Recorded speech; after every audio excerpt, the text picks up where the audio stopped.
한 여인이 얽매여 있었습니다. 율법에 얽매여 있었고 우상에 얽매여 있었습니다. 이 여인은 이 얽매였던 쇠사슬에서 이런 풀려나야 됩니다.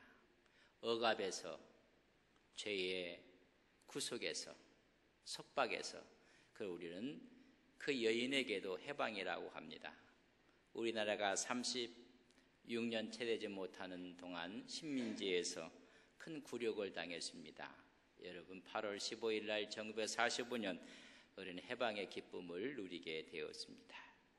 오늘 한 여인이 어떻게 해방을 얻게 되는 것인가, 또 어떻게 이런 얽매임에서 자유함을 느끼게 되는가를 우리에게 보여주고 있습니다. 오늘 있는 말씀은 지난주의 연장으로 우리 주님께서 유대를 떠나서 갈릴리로 가실 때 사마리아 길을 선택하셔서 갑니다. 사마리아 사람들과 상종하지 않는 사람들, 그러나 우리 주님은 그 길을 고집하면서 가십니다. 우물가에, 야곱의 우물가 수가에 도착했을 때 우리 주님은 피곤하셔서 우물 곁에 앉아서 쉬시고 있었고, 그때 제자들은 음식을 구하러 동네로 내려갔다고 이야기해주고 있습니다. 이때 한 여인이 우물을 길러러 그곳으로 오게 됩니다. 여러분, 우물가에서 주님과 이 여인이 만나게 되는 것입니다. 우리 옛날 우물가 이야기하면 거기에는 정보가 소통이 되는 곳이었습니다. 여인네들이 물을 길러러 와서 여러분, 주위에 있는 모든 소문들이 거기서 증폭이 되고 전해지고, 거기서 빨래도 하고 거기서 정보를 얻고 물도 기르고 가는 것입니다. 그것처럼 이 구약에서 보면 우물이라는 사건 가운데 이사야가 이렇게 우리에게 기록하고 있습니다. 이사야 12장 3절의 말씀을 보면 우리 같이 한번 봅니다. 그러므로 너희가 기쁨으로 구원의 우물들에서 물을 기르리로다. 구원의 우물이 있다고 했습니다. 구원의 우물들, 기쁨으로 그 우물들에 가서 물을 기르라 라고 이야기를 합니다. 이사야 12장 12절에 보면 하나님은 나의 구원이시요 나의 힘이시요 나의 노래이시요 나의 구원자이심을 말씀해주고 있고, 바로 그분을 샘물 우물이라고 했고 거기서 물을 기르라고 이야기를 합니다. 오늘 요한복음 4장의 이 우물은 그리스도를 상징하고 있고, 물은 구원과 영생에 대한 이야기입니다. 우물이라는 것은 여러분 생명을 얻는 곳입니다. 창세기 16장에 보면 아브라함의 가정에 대한 이야기가 나옵니다. 그의 아내 사레가 아이를 갖지 못합니다. 그래서 아이를 가질 수 있는 인간적인 방법을 동원한 것이 사라의 여종이 있었습니다. 그 여종 이름이 하갈이었는데 하갈을 자기 남편에게 줍니다. 그래서 아이를 낳았으면 좋겠다. 드디어 하갈의 몸종이었던, 사라의 몸종이었던 하갈이 여러분 아이를 베게 됩니다. 임신을 하게 되었습니다. 임신하는 순간 자기의 여주인을 멸시하기 시작합니다. 여러분, 부인과 두 번째 아내가 될 수 있는 사람하고 여러분 이제 경쟁 관계가 돼서 그를 멸시하기 시작합니다. 그때 본부인이었던 사레가 그를 학대하며 아브라함에게 이야기할 때 아브라함에게 내가 좋은 대로 하라고 해서 그를 내쫓고 맙니다. 그래서 학대로 인해서 하갈이 도망을 가게 됩니다. 이 도망가는 이 여인의 속에는 아브라함의 씨가 있는 것입니다. 이 여인이 우물 곁에 가서 하나님을 만나는 사건이 창세기 16장에 기록되어 있습니다. 추방당에서 쫓겨가던 이 여인을 만난 곳이 창세기 16장 7절에 보면 광야 샘물 곁에서 만나게 됩니다. 광야라는 이야기는 그 자체가 여러분 메말라 있고 갈증이 타는 곳이고 그곳에서 하나님을 만나게 되는 것입니다. 그때 이 하갈이 이야기합니다. 나를 살피시는 하나님을 만났다고 합니다.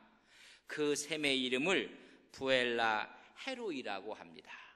이런 그 말은 나를 살피시는 하나님의 우물이라는 것입니다. 그 우물에서 만나게 되는 모습을 봅니다.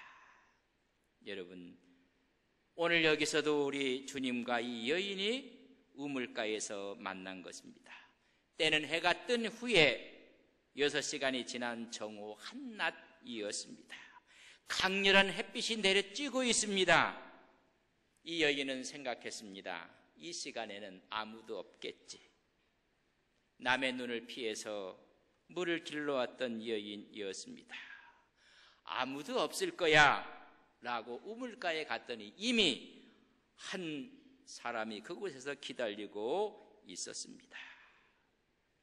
이 여자는 사람을 만나기가 싫었던 것입니다. 지치고 메마른 영혼의 상태였던 이 여인, 어찌 보면 외롭고 가련한 여인이었습니다. 한 사람도 없을 것이라고 생각하고 갔는데 거기에 한 분이 먼저 와 계셨습니다. 그 분은 오는 이 여인의 과거를 다 알고 있는 예수님이 그곳에 있었습니다. 여러분, 시간 계산을 잘못한 것입니다. 이 여인의 계산은 이 시간에는 아무도 없다고 생각하고 갔습니다. 그러나 하나님의 시간 계산과 우리의 시간 계산은 다르다는 것을 아셔야 됩니다. 바로 이 여인이 하나님을 만나야 할 시간인 것을 하나님은 계산하신 것이고, 이 여인은 아무도 없다는 계산을 한 것입니다. 우리는 이것을 우연이 아니라 하나님의 섭리라고 합니다. 요셉이 형들의 미움을 받고 마지막 팔려갈 때 마침 미디안 상인들이 지나가게 됩니다. 그에게 여러분 요셉을 팔아 넘깁니다. 은20에 팔아 넘겼습니다. 그곳에 가서 또한 보디발의 집에 재차 팔려가고 거기서 오히려 모함을 받아서 감옥에 들어가게 됩니다. 이 모든 것이 우연이 아니라 하나님의 섭리였습니다. 옥에 들어가야 바로를 만날 수가 있었습니다. 그때 꿈을 해석했을 때 그를 총리로 세워주시는 것입니다. 모세가 태어났을 때 수많은 하나님의 백성들이 강에 띄우는 그런 엄청난 환난을 당했던 시절이었습니다. 그때 모세가 태어났습니다. 이제 더 이상 집에서 기를 수가 없어서 갈 상자에 모세를 그 안에 놓고 강물에 띄워 보냈습니다. 마침 그 시간에 바로의 딸이 모욕하러 강으로 나오게 됩니다. 그 갈상자를 보고 그 갈상자를 가져오라고 시킨 후에 그 갈상자를 열어보는 순간 아이가 우렁차게 웁니다. 여러분, 모성애를 자극해서 오히려 그를 걷어서 양자로 삼게 됩니다. 여러분, 하나님의 시간과 우리의 시간의 계산이 여러분 다르다는 사실을 아셔야 됩니다. 그러나 하나님의 섭리의 시간이 다가오고 있는 것을 깨달아야 됩니다. 에스더서를 읽어보면 모르드게와 유대인들이 하만의 교만과 계교로 인해서 다 살아야 되는 날이 다가오고 있습니다. 급박한 순간에 그 당시에 아하스로아 왕이 잠을 자지 못합니다. 그때 궁중에 일기를 갖고 오라고 이야기합니다. 궁중에 실록을 갖다 놓고 보는 순간 나를 살려준 사람의 이름이 기록되어 있습니다. 그 사람이 모르드게였습니다. 모르드게가 아니었으면 아마 그 대왕은 살해되었을 것입니다. 이 모르드게에 대해서 찾아낸 다음에 모르드게를 가장 존귀하게 여기게 됩니다. 하만의 계교는 하루아침에 물거품이 되고 마는 것입니다. 여러분, 시간 계산이 다릅니다. 오늘 이 여인도 아무도 없을 것이라고 생각하는데 아니었습니다. 그곳에 주님이 기다리고 있었습니다. 그 여인에게 주님께서 7절에 물을 달라고 이야기를 합니다. 이 여인은 깜짝 놀란 것이 두 번입니다. 첫 번째는 아무도 없을 것이라고 생각했는데 그곳에 주님이 계셨습니다. 두 번째는 유대인처럼 보였던 그 주님이 이 사마리아 여인에게 물을 달라고 지금 이야기를 하는 것입니다. 두 번째 또 놀란 것입니다. 그 당시에는 사마리아 사람과 이야기하는 그 자체가 타락입니다. 그 사람들과 같이 이야기하고 친밀하게 지내는 것이 그게 죄입니다. 그러니 유대인의 사람이 물을 달라는 게 깜짝 놀랄 수밖에 없습니다. 물을 달라는 이 요청은 은혜의 역사가 시작되는 시점인 것을 깨달아야 합니다. 그래서 이 물이라는 H2O를 시작해서 영혼의 갈증을 적시는 생수로 두 사람의 대화가 여러분 달라지게 됩니다. 이 생수에서 예배에서 메시아로 그들의 대화는 점진적으로 발전되는 모습을 보게 됩니다. 어찌하여 유대인이 저에게 물을 달라 하십니까? 다시 말하면 편견에 사로잡힌 여인입니다. 오늘 수많은 사람들이 자기 편견에 사로잡혀 있습니다. 이런 편견에서부터도 해방을 받을 필요가 있습니다.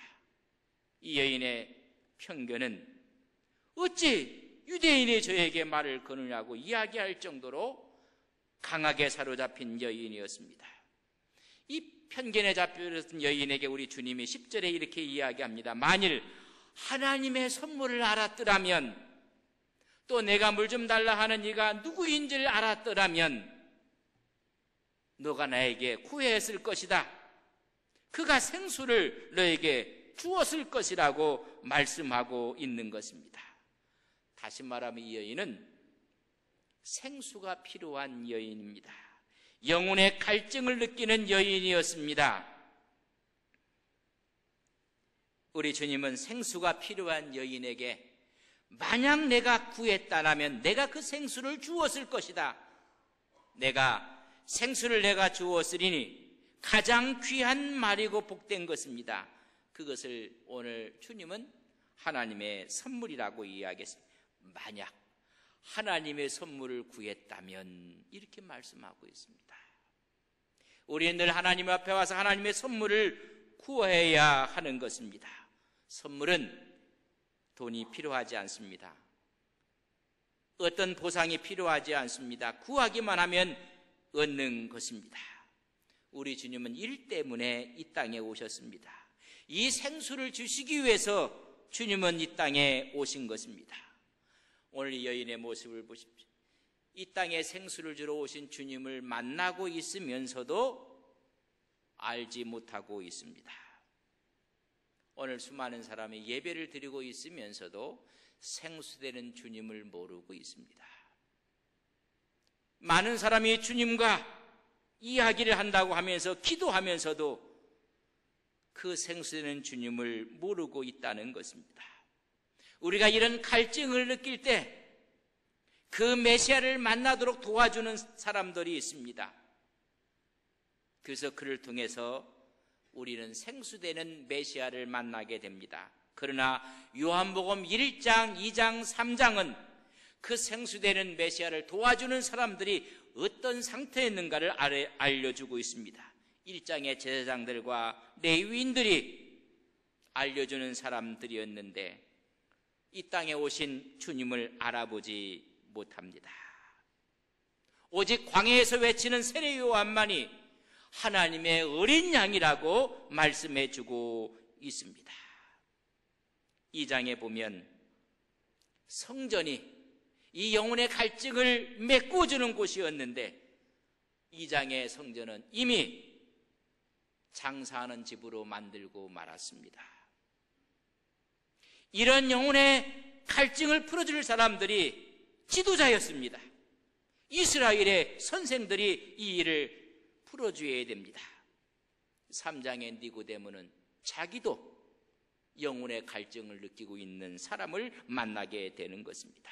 니고데모는 바리새인이요 그런 산헤드린 공의원이요 이스라엘의 선생이었지만은 영적인 문제에 대해서는 무지한 지도자로 우리에게 다가오고 있습니다. 그러니 사장에 있는 이 여인을 도와줄 사람이 없습니다. 이때 우리는 예수님을 만나야 하는 것입니다. 생수되는 주님을 만날 때 가능하는 것입니다. 만난 이 여인의 모습을 보십시오. 주님을 만나고 나서 하는 말이 물길을 그리기 어디 있습니까? 선생님, 이 우물은 깊습니다. 어디서 생수를 얻겠습니까? 선생님이 야곱보다 큽니까? 이스라엘의 하나님을 만나게 하는 메시아를 만나게 하는 이 사실 앞에 그분을 보고 있으면서도 자기 편견에 사로잡혀 있다는 것입니다. 물 그리기 없습니다. 우물이 깊습니다. 당신이 야곱보다 큽니까?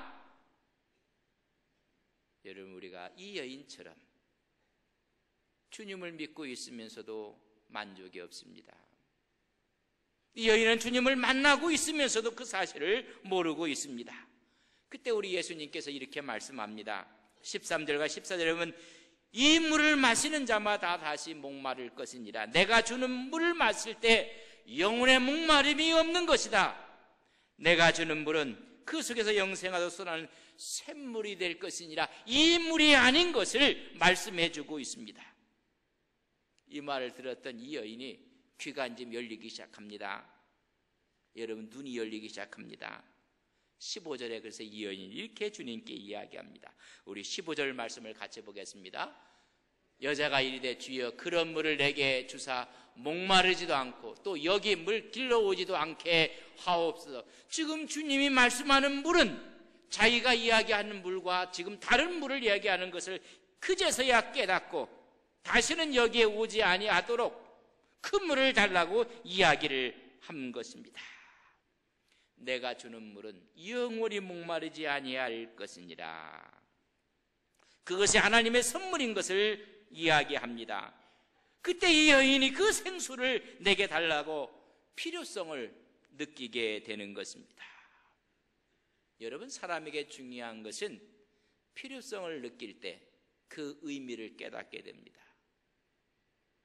선생님, 그 물을 내게 주십시오. 여러분, 우리의 구원에 대해서 우리의 진정한 하나님의 은혜에 대해서 간구하는 절실함이 있을 때 가능한 것입니다. 이렇게 절실했던 이 여인에게 주님께서 하시는 말씀은 상상을 초월한 이야기를 합니다. 16절에 주님은 이 여인에게 이렇게 이야기를 합니다. 16절을 보겠습니다. 이르시되 가서 내 남편을 불러오라. 지금 영혼의 갈증을 이야기하면서 갑자기 우리 주님께서 남편을 불러오라고 하는 것입니다. 만약 생수를 원한다면, 영혼의 갈증을 채워줄 이 생수를 원한다면 가서 남편을 데리고 오라는 것입니다. 어찌하면 이런 질문을 해서는 안 될 질문을 우리 주님께서 하십니다. 여러분, 사람에게 충격요법이라는 게 있습니다. 충격이 와야 비로소 여러분 움직이게 됩니다. 이 여인은 이제까지 편견에 사로잡혀 있었고 잘못된 그들의 전통에 사로잡혀 있던 여인이었습니다. 그때 이야기합니다. 남편을 불러오라 라고 이야기를 합니다. 그때 이 여인의 답변이 18절의 답변입니다. 18절 우리 같이 읽겠습니다. 너에게 남편 5이 있었고 지금 있는 자도 내 남편이 아니니 내 말이 참되도다. 우리 주님께서 아셨습니다. 불러오라고 했더니 나는 남편이 5이 있었다고 이야기를 하는 것입니다. 그렇다면 이 여인을 어떤 여인이라고 여러분 보시겠습니까? 제가 묻겠습니다. 여러분들 여기 여자 성도님들 남편이 몇 분이십니까? 이야기 안 하는 걸 보면 잘 모르시는 분들도 많은 것 같아요. 여러분, 분명히 여인이 말합니다. 남편이 5이었다는 이야기는 행실이 그렇게 좋은 여자는 아니라는 것입니다. 더 지독한 말을 한다면 방탕한 생활을 하는 여인이었을 것입니다. 인간적인 욕구가 강한 여인입니다. 5이나 두었다는 이야기는 변덕도 많았다는 것입니다. 단시 말하면 생의 의미를 찾지 못한 여인이었습니다. 5의 남편이 누구였을까? 우리는 그것에 대해서 상당히 궁금해합니다. 아마 이 여인이 남자는 그래도 힘이 있어야 되지 않겠는가? 그래서 강시성을 가진 강서방을 얻어놓고 살아봤더니 별 재미가 없었던 것 같습니다. 사람은 힘만 있으면 되겠는가? 돈이 있어야지. 그래서 금서방 갖고도 살아봤을 것입니다. 사람이 돈만 갖고 되는 것인가? 사람이 정감이 있어야지. 그래서 정서방 갖고 좀 살게 됩니다. 정서방 갖고 살게 되니까 이게 남자가 권세가 있어야지. 그래서 이제는 권서방 갖고 또 살게 됩니다. 권세가 있는 분과 살아봤더니 권세보다 더 좋은 게 명예가 아닌가. 그래서 명서방 갖고도 살아봤습니다. 그게 5입니다. 그리고 지금 있는 사람은 맞다, 네 남편이 아니다 라고 볼 수도 있습니다. 그러나 더 깊은 심연의 문제가 있음을 여러분 아셔야 됩니다. 네 남편이 5 있었다. 그러나 지금 있는 사람도 내 남편이 아니다. 여러분, 제가 사마리아를 이야기하면서 지난 주간에 왜 이들과 서로가 대화를 하지 않고 왜 이렇게 되었는가에 대해서 자세히 설명을 드렸습니다.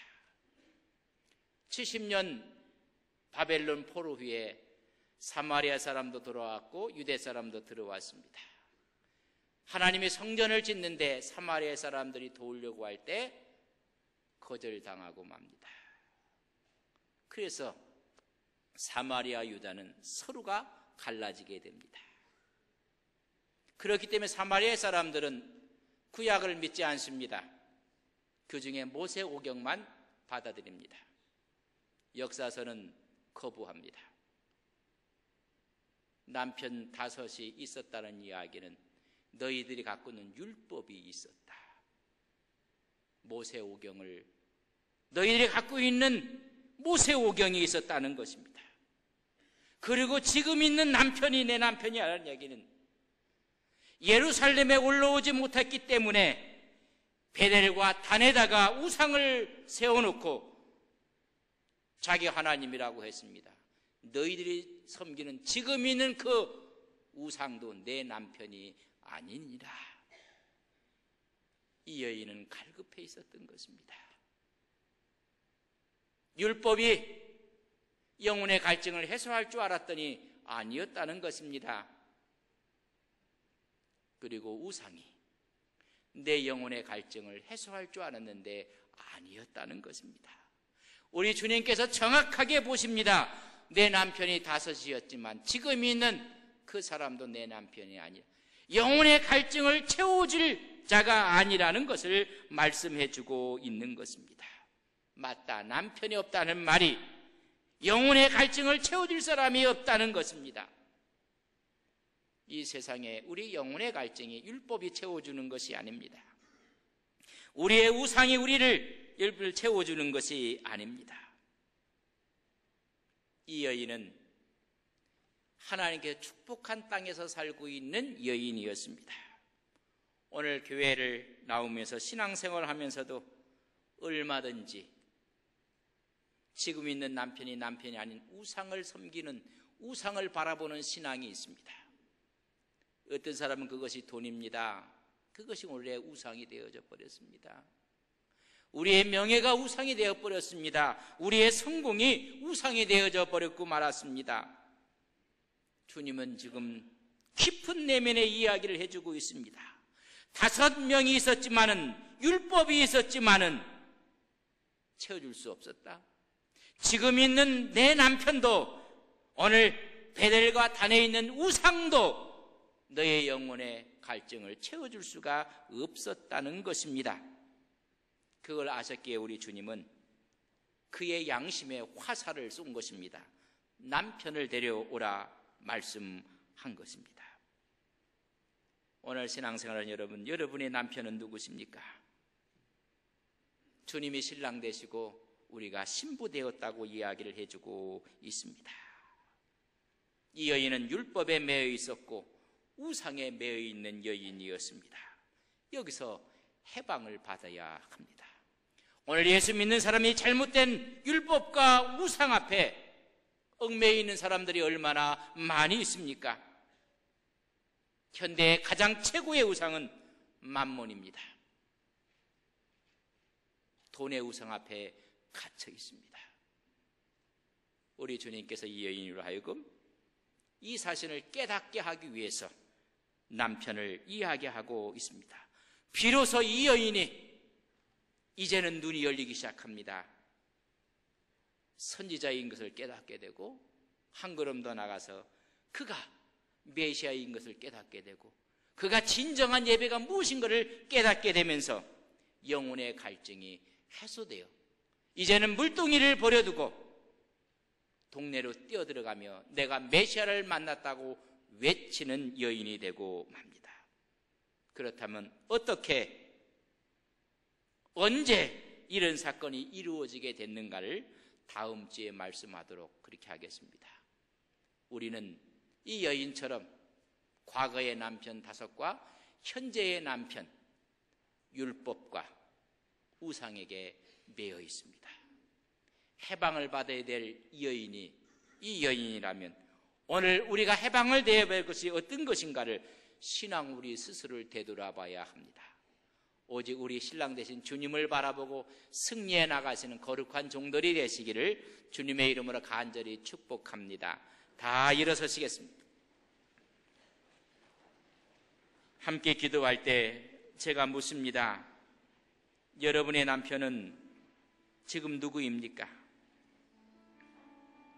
당신의 남편은 어떤 사람입니까? 아니, 몇 명입니까? 당신의 남편은 진정 무엇입니까? 이 여인은 5권의 율법서를 갖고도 만족이 없었습니다. 지금 베델과 단의 금송아지를 섬겨도 만족이 없었습니다. 지난 남편을 사랑했고 지금 있는 남편을 사랑했음에도 영혼은 갈급합니다. 주님을 만날 때 이 영혼의 갈증은 해결됩니다.